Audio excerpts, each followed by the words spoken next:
So there are tons of mute cartoon characters out there, and I thought, what would they sound like with voices? This is so wrong. This is so wrong. Yeah, okay, let me be clear. I'm not saying these characters need voices. This is more of just a fun, play-around experiment kind of a thing. So let's start off with one of my favorite Disney characters of all time, Dumbo. I'm sure you guys can guess why he's one of my favorites. And provide a home.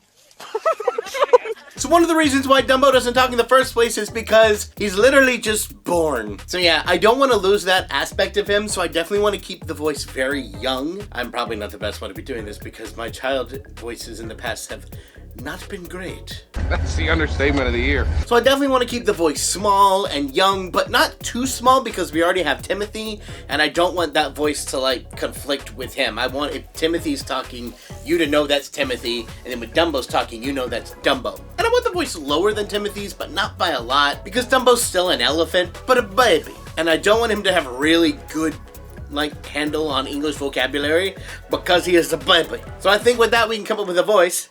Wait for it. For the baby. I think I just like saying the baby. Hey, Mom! I can fly! Mom, can you pass the peanuts? Oh, Timothy, you're the best friend a pachyderm could ask for. I feel like that's the best I'm gonna get, but I still don't like it. I either want someone else to do the voice who can do a better child voice than me, or just leave him mute. I admit, I'm not a fan of it. Oh no! Oh no! Leave Dumbo as he is. Now let's try to come up with a voice for Dopey, because that's never been done before. Like I said, that's never been done before. So I definitely want to keep the silliness that he had in the original version. Like I could see him having like a Dopey voice. Thank you, Captain Obvious. But I definitely don't want it deep, you know? I don't want like a... No, I don't want that kind of Dopey. Don't ever do that again. And I would want his voice to complement the other dwarves, so... But also isn't too similar to any of them either. But I'm reminded, Dopey did have one scream in the movie. So I'm gonna kind of use that as my base, so... Hey, Duck! Does this bring out the color of my eyes? Uh-huh, I agree. So who are we picking? Wait, me? And my hands are absolutely clean!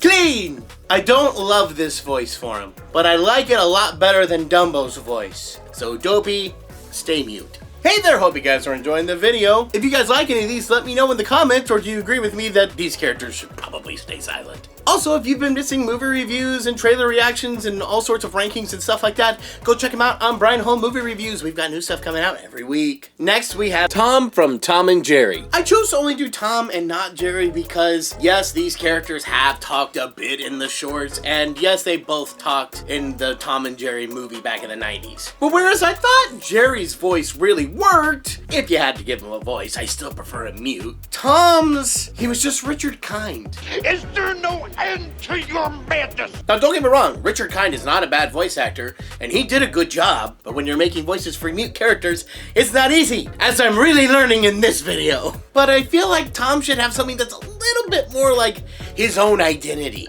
Make Tom really special and stand out a little bit more. And also I gotta make sure that the voice can match up with his iconic scream. I kind of like the New York accent with it. I want to keep the New York accent. So I went through some of the old times that Tom has talked, and there's one that kind of struck me as I believe it coming out of him more. That's my baby on the treetop. When the wind blows, that's rain.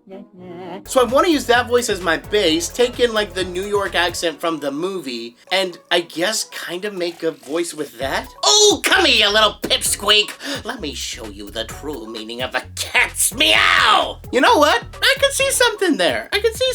You know? Not bad. I'd still prefer Tom Mute, but not bad. So now I want to go a little more modern with Perry the Platypus. Once again, I think it's better if he doesn't talk, especially with Doofenshmirtz going off on these giant monologues and Perry just sitting there just saying nothing but saying everything with his eyes. It's hilarious. But I could really see a great gag. They're working on New Phineas and Ferb. Maybe at the end of the very last episode, he just pipes up one day just going like, "Oh yes, Phineas and Ferb. I could speak all along, but I needed it for my cover so that way I was more more adaptable at my particular position, and I'm sorry for what I had to do to your Doofenshmirtz, having to hold all this back. You really need to see a psychiatrist. I attempted to help you get help in that regard multiple times, but unfortunately, you were not receptive to how I would say that in my normal platypus talk. So hopefully we can do this now. Please seek medical attention immediately.